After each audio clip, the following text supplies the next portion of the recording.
It's the start of another week, which means the end of the world hasn't come just yet. But just in case, Father Marius Rosic explains the meaning of the parable of the bridegroom and the prudent virgins. Cardinal Zuppi warns of the risk of creating caste societies. And this year, the Lutheran priest from Szczyrk surprised the youth again during the independence celebration. Will the neo-colonialism of global corporations in Congo come to an end? You'll learn all about this from our news service. Today, lucky November 13th, Safira Radio invites you. Archbishop Marcel Utembi Tapa from the Democratic Republic of Congo reported the damages from the exploitation of Congolese mineral resources. He points out the plundering of minerals like coltan and cobalt by international corporations without benefiting the local population, which lives in poverty.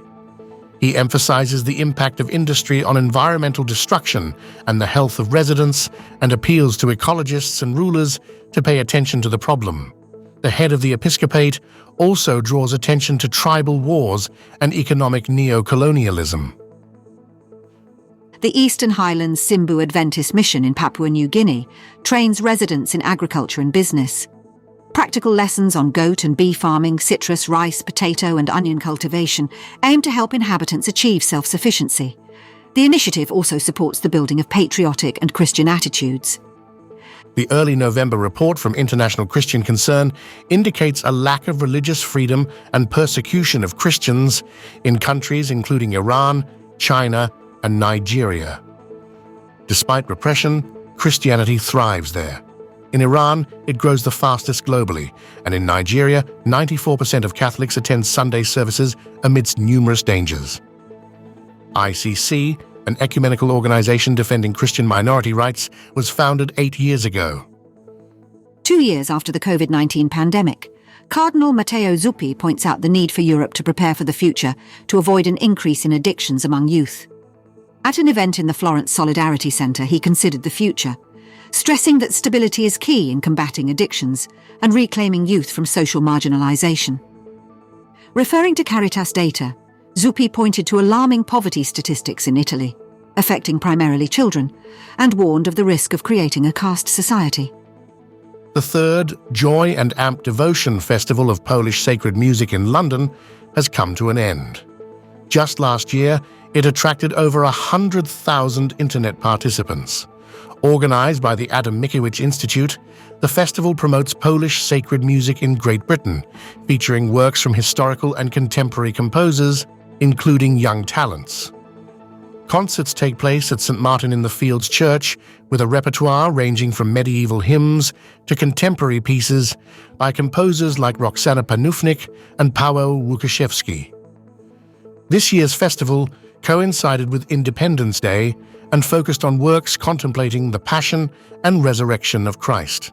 Lutheran priest Jan Beert from Szczyrk Samopol commemorated Independence Day by giving away white and red footballs to children. This is another one of his creative projects, following planting white and red tulips and baking bread shaped like Luther's rose. Father Beert is known for original evangelistic and charitable activities. In the past, he organised holidays for children, distributed shirts with biblical quotes, and built a European altar in the Silesian Beskids. 11 years ago, he initiated bus services with the message, "Do you believe in God? You are not alone," between Bielsko-Biała and Szczyrk. A new island has emerged off the coast of Japan after an underwater volcanic eruption in the Ogasawara archipelago. Since October 21st, it has formed from ejected magma and ash. Now, it spans 2 kilometers. Although the eruption seems to be subsiding, it's uncertain how long the island will last due to potential pumice erosion. There's a chance that if the volcanic activity persists, the new island might merge with the uninhabited Iwo Jima. Understanding Jewish wedding customs can shed light on Jesus' parable of the wise and foolish virgins, says Professor Marius Rosic. He describes how the bridegroom would enter the bride's home at night in a festive procession, with bridesmaids meeting him with lit olive oil lamps. The biblical parable emphasizes the necessity of readiness and vigilance, symbolized by the lit lamp, awaiting the bridegroom's arrival as an analogy for anticipating Christ's second coming. The oil in the lamp symbolizes good deeds important in waiting for that day. All this in today's Safira FM news service, Protestants, Catholics, and Orthodox together. May God bless us all.